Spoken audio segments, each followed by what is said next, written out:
NSUI और youth Congress की एक संयुक्त बैठक हुई जिसमें यह फैसला लिया गया कि बिहार का जो सबसे ज़रूरी मुद्दा है, बिहार का जो सबसे दर्दनाक पहलू है, उसके संबंध में एक पदयात्रा निकाली जाए। तो आने वाली 16 तारीख को 16 मार्च से, जहां से गांधी जी ने चंपारण आंदोलन की शुरुआत की थी अंग्रेज़ों के अन्याय के खिलाफ, तो बिहार के लोगों के ऊपर जो अन्याय हो रहा है उसके खिलाफ एनएसयूआई और यूथ कांग्रेस 16 मार्च से एक पदयात्रा की शुरुआत करेगी। जो पदयात्रा बिहार के विभिन्न जिलों से होते हुए आने वाले समय में पटना में उसका कल्मिनेशन होगा, पटना तक वो यात्रा आएगी। इस यात्रा का जो सबसे प्रमुख मुद्दा है वो मुद्दा है शिक्षा का, नौकरी का और पलायन का। जैसा कि कृष्णा जी ने आपको बताया कि बिहार और बिहार के लोग पढ़ाई के लिए, दवाई के लिए, कमाई के लिए बिहार से पलायन करने को मजबूर हैं।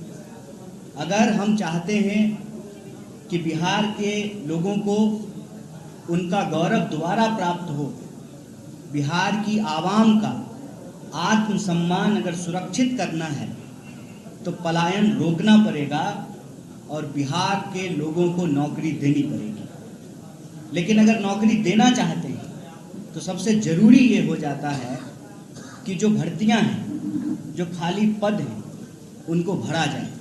लेकिन आप जानते हैं समय पे रिक्तियों को नहीं भरा जाता है, और जब रिक्तियों को भरने की असफल कोशिश सरकार करती है तो बड़े पैमाने पर परीक्षाओं में धांधली होता है, लूट खसोट होता है, भ्रष्टाचार के बड़े मामले उजागर होते हैं। आज भी बीपीएससी से जुड़ा हुआ मामला, उसको लेकर बिहार के छात्र और नौजवान आंदोलनरत हैं। तो बिना नौकरी दिए हुए और बिना शिक्षा दिए हुए, शिक्षा की हालत ये है कि आप सब जानते हैं पंचवर्षीय योजना कहा जाता है ग्रेजुएशन के डिग्री को।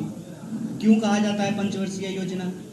3 साल का कोर्स है, 5 साल में लोगों को डिग्री मिलती है। बहुत ही रेयर कोई विश्वविद्यालय है जिसका सेशन रेगुलर है, वक्त पे एग्जाम नहीं हो रहा है और समय पे लोगों को डिग्री नहीं मिल रही है। कॉलेज की हालत ये है कि कॉलेज में शिक्षक हैं 10 और इनरोल्ड स्टूडेंट हैं 25,000 और फीस लगातार बढ़ती जा रही है। लोगों को पढ़ना है, हर हाल में पढ़ना है। गरीब से गरीब इंसान चाहता है कि उनके बच्चे पढ़ें, उनके बच्चों को नौकरी मिले और उनका जीवन बेहतर हो जाए। लेकिन सच्चाई ये है कि बिहार के लोगों को अच्छी शिक्षा के लिए बाहर जाना पड़ रहा है, नौकरी के लिए बाहर जाना पड़ रहा है, इलाज के लिए बाहर जाना पड़ रहा है। और जब हम बाहर जाते हैं उस प्रदेश का, जिस प्रदेश में मोहनदास आए थे और जिस प्रदेश ने उनको गांधी बना करके भेज दिया, वो प्रदेश जहाँ सिद्धार्थ आए थे उनको महात्मा बुद्ध बना करके भेज दिया, वो प्रदेश जो तमाम धर्मों का, भारत के हर धर्म का जो प्रमुख स्थान रहा, जिसका एक गौरवशाली इतिहास रहा, स्वतंत्रता आंदोलन के इतिहास में एक अग्रणी भूमिका रही है। और आज भी कश्मीर से लेकर के कन्याकुमारी तक इस देश को अगर कोई बना रहा है तो वो बिहार के हाथ हैं, वो बिहार के श्रमिक हैं, बिहार के मजदूर हैं, बिहार के प्रशासनिक अधिकारी हैं। बिहार के लोग देश का निर्माण कर रहे हैं, लेकिन प्रदेश में उनके लिए कोई अवसर नहीं है।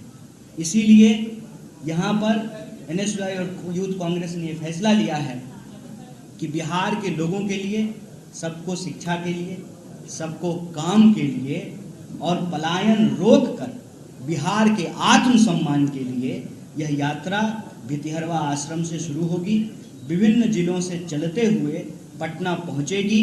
इस दौरान हम यह बात आपके बीच, आपके माध्यम से बिहार के लोगों को स्पष्ट कर देना चाहते हैं कि यह यात्रा सिर्फ एक दल की यात्रा नहीं है। यह दरअसल बिहार के छात्रों और नौजवानों की पुकार है।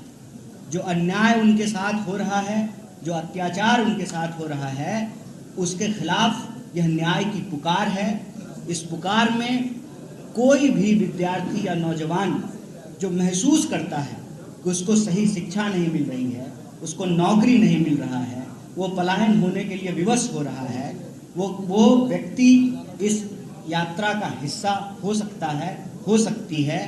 और यह यात्रा एनएसयूआई और यूथ कांग्रेस नेतृत्व जरूर कर रही है, लेकिन दरअसल ये यात्रा बिहार के छात्रों और नौजवानों की यात्रा है। और इस यात्रा में आप देख रहे हैं कि हमारे राष्ट्रीय नेतृत्व एनएसयूआई के राष्ट्रीय अध्यक्ष और यूथ कांग्रेस के राष्ट्रीय अध्यक्ष यहाँ मौजूद हैं। इनके साथ साथ प्रदेश के एनएसयूआई के अध्यक्ष और यूथ कांग्रेस के अध्यक्ष यहाँ मौजूद हैं। इसका मतलब हमारा पूरा का पूरा संगठन बढ़ चढ़ करके इस यात्रा में शामिल होगा। आपके माध्यम से हम बिहार के नौजवानों और छात्रों से भी अपील करते हैं कि अत्याचार के खिलाफ न्याय की पुकार के लिए आप इस यात्रा में बढ़ चढ़ करके हिस्सा लें। बहुत बहुत धन्यवाद, बहुत बहुत शुक्रिया।